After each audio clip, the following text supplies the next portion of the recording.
Hello students, welcome two equations IAS. आज discuss करेंगे difference between socialism and communism. Socialism communism को better तरीके से समझना है तो थोड़ा सा आपको डिफरेंस बिटवीन कैपिटलिज्म और सोशलिज्म भी समझना पड़ेगा। उसका एक वीडियो हमारा ऑलरेडी आपको हमारे प्लेलिस्ट में मिलेगा, तो आप थोड़ा सर्च करेंगे तो आपको आइडिया हो जाएगा। काफ़ी इंपॉर्टेंट कॉन्सेप्ट है जिससे थोड़ा सा आइडिया हो जाए। तो सोशलिज्म कम्युनिज्म को समझने की कोशिश करते हैं। तो पहले तो क्लासिफिकेशन ऑफ इकोनॉमी की अगर हम बात करें, क्लासिफिकेशन ऑफ इकोनॉमी।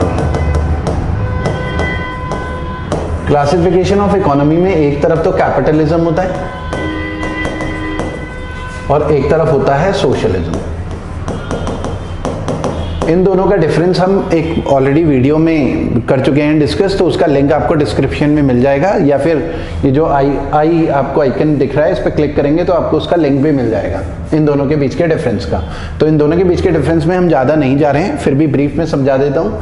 कैपिटलिज्म में जैसे अमेरिका की इकोनॉमी एग्जाम्पल, यूएस और यूरोप की कई इकोनॉमी कैपिटलिस्ट इकोनॉमी है जहाँ पर प्राइवेट बिजनेसमैन डोमिनेट कर रहे होते हैं। ठीक है, गवर्नमेंट कंपनीज कम, सरकारी नौकरियां कम होती हैं, प्राइवेट जॉब्स ज़्यादा होती हैं। तो कैपिटलिज्म में प्रॉफिट ओरिएंटेड रहते हैं, प्राइवेट जॉब्स ज़्यादा रहती हैं। ठीक है, वेलफेयर ओरिएंटेड वो कम रहते हैं। सोशलिज्म में मेन ऑब्जेक्टिव क्या रहता है? इक्वालिटी। वेलफेयर ओरिएंटेड रहते हैं। सोशलिस्ट इकोनॉमी ऑब्जेक्टिव रहता है इक्वालिटी, वेलफेयर ओरिएंटेड रहती है economy, welfare oriented. Welfare oriented private businessman तो कभी भी वेलफेयर ओरिएंटेड नहीं रहेगा। सरकारी कंपनियां होंगी, गवर्नमेंट जॉब्स होंगी या गवर्नमेंट कंपनीज होंगी, वही वेलफेयर ओरिएंटेड रहने वाले हैं। ठीक है, तो यहाँ पर सोशलिस्ट इकोनॉमी में गवर्नमेंट जॉब्स होती हैं। ठीक है, गवर्नमेंट जॉब्स होती हैं, प्राइवेट जॉब्स नहीं होती। अगर प्योर सोशलिज्म की बात करें, जैसे इंडिया की बात करें, तो इंडिया में दोनों फीचर हैं, सोशलिस्ट फीचर भी हैं तो कैपिटलिस्ट फीचर भी हैं, प्राइवेट जॉब्स भी हैं तो साथ ही साथ गवर्नमेंट जॉब्स भी हैं। ठीक है, ऑब्जेक्टिव इक्वालिटी रहता है। अब ये जो ऑब्जेक्टिव रहता है इक्वालिटी को अचीव करने का, इसके मेथड्स क्या हैं, वे क्या हैं, तरीके क्या हैं? तो इक्वालिटी को अचीव करने के दो तरीके हैं। एक तो ग्रेजुअल और रिफॉर्मिस्ट प्रोसेस होता है, gradual and reformist method.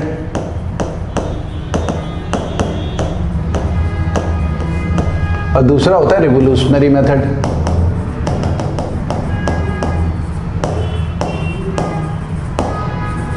Gradual reformist method का मतलब है इनइक्वालिटी, मतलब अमीर और गरीब के बीच का गैप है, वो गैप खत्म करना है। तो वो गैप किस तरीके से खत्म होगा? गरीबों की इनकम को बढ़ाकर, गरीबों का जो है एजुकेशन लेवल बढ़ा के, स्किल डेवलपमेंट, उनकी इनकम बढ़ा के, उनके बारे में उनके लिए बहुत सारी स्कीम्स लेकर आए गरीबों के लिए। धीरे धीरे करके उनका भी डेवलपमेंट होगा, अमीरों के बराबर वो पहुंच जाएंगे। तो वो ग्रेजुअल रिफॉर्मिस्ट मेथड है। बहुत सालों, 300 साल, 400 साल, 500 साल, कितने भी साल लग सकते हैं। बहुत टाइम टेकिंग प्रोसेस है। ठीक है, क्योंकि अगर गरीब की इनकम बढ़ेगी तो अमीरों की इनकम भी तो और ज़्यादा बढ़ रही है। तो हमें ये देखना है कि गरीबों की इनकम ज़्यादा स्पीड में बढ़े, अमीरों की इनकम उतनी ज़्यादा स्पीड में ना बढ़े। लेकिन होता क्या है कि अमीरों की इनकम कई गुना मल्टीप्लाई होती रहती है। ठीक है, और गरीब मुश्किल से सर्वाइव ही कर रहा होता है। ठीक है, तो ग्रेजुअल रिफॉर्मिस्ट मेथड के थ्रू जब हम सोशलिज्म के ऑब्जेक्टिव को, इक्वालिटी को अचीव करने की कोशिश करते हैं, तब ऐसी इकोनॉमी को हम बोलते हैं डेमोक्रेटिक सोशलिज्म। Democratic socialism.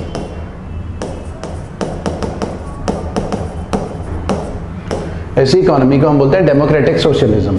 और रिवोल्यूशनरी मेथड का मतलब हो गया अमीर और गरीब के बीच का गैप खत्म करने के लिए। इसमें तो गरीबों का उत्थान कर रहे थे, इसमें क्या करना है? अमीरों से उनका पैसा, उनकी प्रॉपर्टी छीन लो और गरीबों में बांट दो। रिवोल्यूशनरी मेथड का मतलब ये है। ठीक है, अमीरों से उनका प्रॉपर्टी, पैसा छीन लो, गरीबों में बांट दो। कोई बड़ा बिजनेसमैन है, उसकी कंपनी की ओनरशिप सारे वर्कर्स में बांट दो। ठीक है, रिवोल्यूशनरी मेथड। और जो भी विरोध करे उसको साइड कर दो, जेल में डाल दो, कत्लेआम कर दो। ये सब रिवोल्यूशनरी मेथड में आता है सोशलिज्म की। इसको हम बोलते हैं communist socialism. Communist socialism, socialism. तो ये जो है कम्युनिज्म और सोशलिज्म में डिफरेंस क्या है? कम्युनिज्म भी एक तरीके का सोशलिज्म है, लेकिन एक्सट्रीम लेवल ऑफ सोशलिज्म है। सोशलिज्म के ऑब्जेक्टिव को अचीव करने के लिए रिवोल्यूशनरी मेथड जब फॉलो किया जाता है तो वो वाला सोशलिज्म कम्युनिज्म होता है। एक्सट्रीम मेथड फॉलो किया जाए इक्वालिटी के ऑब्जेक्टिव को अचीव करने के लिए, तो कम्युनिस्ट सोशलिज्म होगा। डेमोक्रेटिक सोशलिज्म में इलेक्शंस होते हैं, यहां पर नो इलेक्शंस, यहां पर कोई इलेक्शंस नहीं होंगे, सिंगल पार्टी रूल होगा, सिंगल पार्टी रूल होगा, ठीक है। यहां पर मल्टी पार्टी सिस्टम होगा। जैसे इंडिया क्या है, इंडिया में डेमोक्रेटिक सोशलिज्म प्लस कैपिटलिज्म है, इंडिया एक मिक्स्ड इकोनॉमी है, मिक्स्ड इकोनॉमी इंडिया, तो इंडिया एक मिक्स्ड इकोनॉमी है, ठीक है। और यहां कम्युनिस्ट सोशलिज्म की बात करें तो सबसे दुनिया की पहली कम्युनिस्ट कंट्री कौन सी बनी थी? 1917 में Russian revolution, USSR, Russian revolution हुआ था। यूएसएसआर पहली कम्युनिस्ट कंट्री बनी थी। यहाँ पर जार निकोलस सेकंड थे जो रूल कर रहे थे, राजा के खिलाफ विद्रोह होता है और जो कम्युनिस्ट पार्टी वहाँ पर बनती है वो तख्ता पलट करती है, बहुत कत्लेआम मचता है। और उन्होंने कम्युनिस्ट सोसाइटी, जो कम्युनिस्ट पार्टी पावर में आती है 1917 में, व्लादिमीर लेनिन इनके लीडर थे, व्लादिमीर लेनिन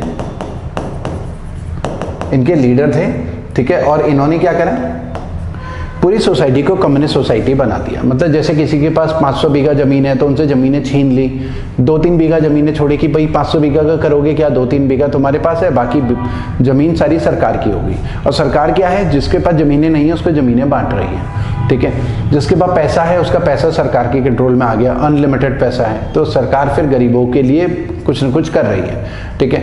कोई भी बिजनेस है, ठीक है, उसमें फैक्ट्री है, इंडस्ट्री है, उसमें ओनरशिप एक इंडिविजुअल था, उस इंडिविजुअल को बोला अब इस फैक्ट्री के मालिक सारे के सारे वर्कर्स हैं, तुम्हारे अलावा सारे वर्कर्स की इक्वल पार्टनरशिप होगी, तो जो भी प्रॉफिट होगा सारे वर्कर्स में बटेगा, केवल तुम प्रॉफिट लेके नहीं जाओगे।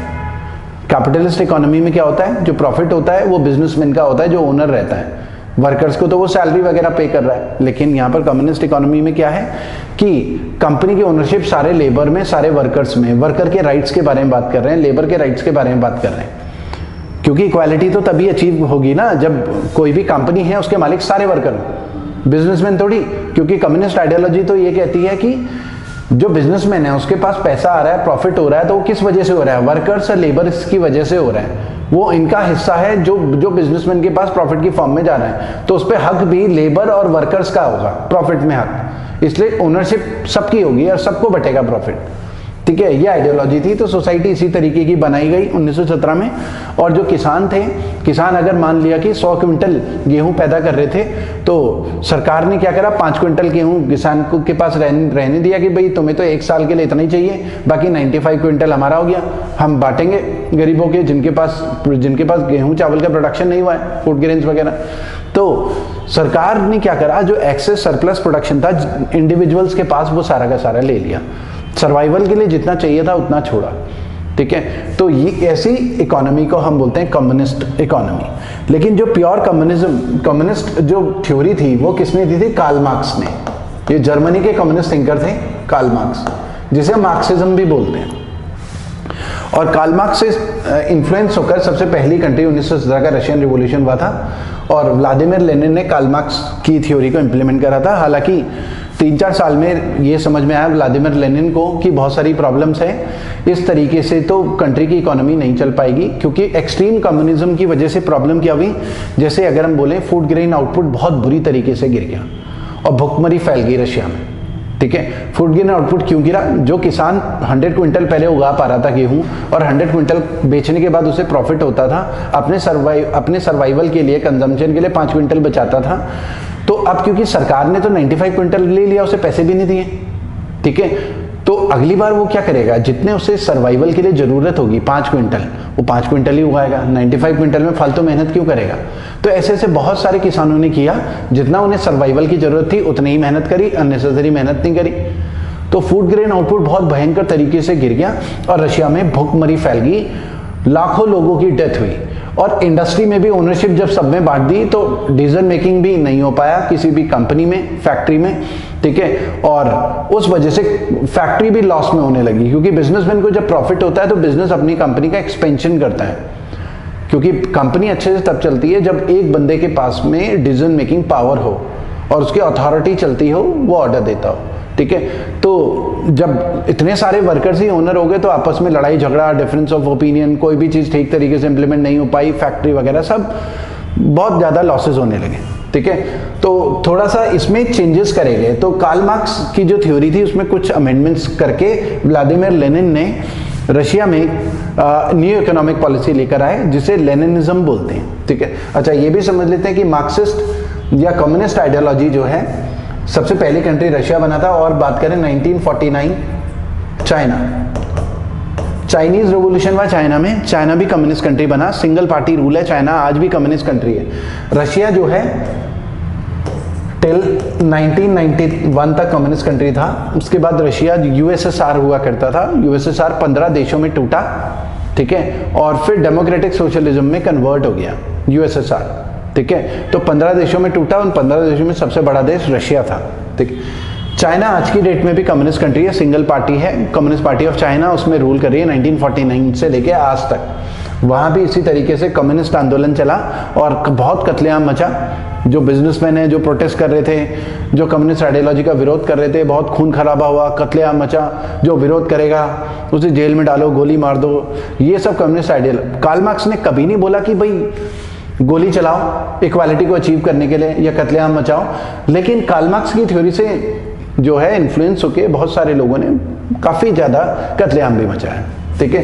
तो 1949 में चाइना भी कम्युनिस्ट कंट्री बना था, 1959 में क्यूबा भी कम्युनिस्ट कंट्री बना, सेंट्रल अमेरिका की कंट्री। ये सब कम्युनिस्ट कंट्री बनते चले गए, जहां पर इक्वालिटी रिवोल्यूशनरी मेथड से, अमीरों से उनकी प्रॉपर्टी छीनना, सब वर्कर्स में बांट देना, गरीबों में बांटना, रिवोल्यूशनरी मेथड, इक्वालिटी को तब अचीव करने की बात हो रही थी, ठीक है। तो ये एक्सट्रीम सोशलिज्म में जब हम जाते हैं तो वो कम्युनिज्म की तरफ हम चले जाते हैं। तो थोड़ा सा समझ लेते हैं कि मार्क्सिज्म, कम्युनिज्म, लेनिनिज्म, इनमें क्या फर्क है। हाँ, देखिए मार्क्सिज्म वर्ड आया है कार्ल मार्क्स से। जो कार्ल मार्क्स को फॉलो करता है, कार्ल मार्क्स की थ्योरी से इन्फ्लुएंस होता है, तो उसे हम बोलते हैं मार्क्सिज्म। मार्क्सिज्म से ही निकला है लेनिनिज्म, ठीक है। व्लादिमीर लेनिन जो कि यूएसएसआर में उन्होंने रूल करा था, यूएसएसआर में की बात करें तो 1917 से 21 तक व्लादिमीर लेनिन थे, लेनिन 24 तक सॉरी, और 1924 से 1952 तक जोसेफ स्टालिन पावर में आए यूएसएसआर में, जोसेफ स्टालिन, ठीक है। तो कार्ल मार्क्स में प्योर जो कम्युनिज्म था उसमें थोड़े चेंजेस करे लेनिन ने, तो उसे लेनिनिज्म बोलते हैं। फिर लेनिन के बाद स्टालिन आए, स्टालिन ने भी थोड़े चेंजेस करे लेनिन की पॉलिसी में, तो जो स्टालिन को फॉलो करता है उसे बोलते हैं स्टालिनिज्म। तो स्टालिनिज्म लेनिनिज्म का जो ओरिजिन है वो मार्क्सिज्म ही है, मार्क्सिज्म का थोड़ा मॉडिफाइड वर्जन हो गया दोनों के दोनों, ठीक है। अब मार्क्सिज्म से ही अगर हम बात करें, मार्क्सिज्म से ही हमारा निकला है माओइज्म। माओइज्म मतलब 1949 में चाइना की बात कर रहे हैं, चाइना में माओ जेडोंग पावर में आए थे। माओ जेडोंग पावर में आए थे, तो माओ जेडोंग की पॉलिसी, माओ जेडोंग भी कार्ल मार्क्स से ही इन्फ्लुएंस थे, तो वो भी कम्युनिस्ट कंट्री बनी 1949 में चाइना। तो माओ थोड़ा सा मार्क्सिज्म का मॉडिफाइड वर्जन था, तो उसे हम बोलते हैं माओइज्म। माओ जेडोंग वर्ड से माओइज्म बना है। माओइज्म से ही माओ जेडोंग ने, क्योंकि इंडिया में भी कम्युनिज्म फैलाने की कोशिश करी और यहाँ पर चाइना की तरफ से फंडिंग भी होती थी यहाँ पर कम्युनिज्म को फैलाने के लिए, तो यहाँ पर माओइज्म से ही निकला है नक्सलिज्म, ठीक है। नक्सलिज्म हालांकि वर्ड क्या है, वेस्ट बंगाल में एक नक्सलबारी विलेज है, वहां से ये वर्ड ओरिजिनेट हुआ था, क्योंकि लोगों ने सरकार के खिलाफ आंदोलन छेड़ रखा था और जो जमींदार होते थे, जमींदार लोगों से टैक्सेस वगैरह वसूल करते थे। तो गांव के कुछ लोगों ने जमींदार को, नक्सलबारी विलेज में जमींदार को मार दिया। जमींदार को मारने के बाद लोगों को अब किसी को टैक्स देना नहीं था, तो आसपास के गांव में भी ये खबर फैली कि भाई वहां पर तो उन्होंने जमींदार को मार दिया, अब कोई टैक्स नहीं देना। तो आसपास के गाँव में भी जमींदारों को मारना स्टार्ट करा लोगों ने। तो मतलब एक तरीके से सरकार के खिलाफ आंदोलन, सिस्टम के खिलाफ एक आंदोलन छेड़ दिया इन लोगों ने, ठीक है। तो उसे हमने बोला नक्सलिज्म, और इन लोगों ने हथियार उठा लिए थे, तो फॉरेन फंडिंग भी ऐसा कहा जाता है, फॉरेन फंडिंग भी इन सारी चीज़ों में हुई, तो वो माओइज्म होता है। ठीक है, उसके अलावा इसमें हमारा होता है एक फासिज्म। फासिज्म ये है इटली में। इटली में एक फासिस्ट पार्टी हुआ करती थी, फासिस्ट पार्टी। बेनिटो मुसोलिनी उसके लीडर थे, बेनिटो मुसोलिनी। वर्ल्ड वॉर 2 के टाइम पे फासिस्ट पार्टी रूल करती थी। फासिज्म में क्या है कि मनमानी करना, अपने हिसाब से सिस्टम को चलाने की कोशिश करना, लोगों की बात ना सुनना, अपनी मनमानी करना। ठीक है, तो फासिज्म में आता है। ठीक है, तो वहाँ के जो सिस्टम है, जो भी बेनिटो मुसोलिनी के हिसाब से चल रहे होते हैं, ये सारी चीज़ें मार्क्सिज्म सिस्टम में इक्वालिटी लाने के लिए और मनमानी करने के लिए। तो कई बार ऐसा भी मोदी जी के ऊपर आरोप लगते हैं कि मोदी फासीवादी हैं, फासिस्ट हैं। फासिस्ट मतलब वो जो लीडर जो अपने हिसाब से देश को चलाए, किसी की ना सुने सामने वाले की, तो उसे बोलते हैं फासिस्ट लीडर। ठीक है, तो बेनिटो मुसोलिनी की क्वालिटीज थी ये, और फासिस्ट पार्टी रूल करती थी उस समय पे वहां पर। ठीक है, उसके अलावा कोरियन कम्युनिज्म।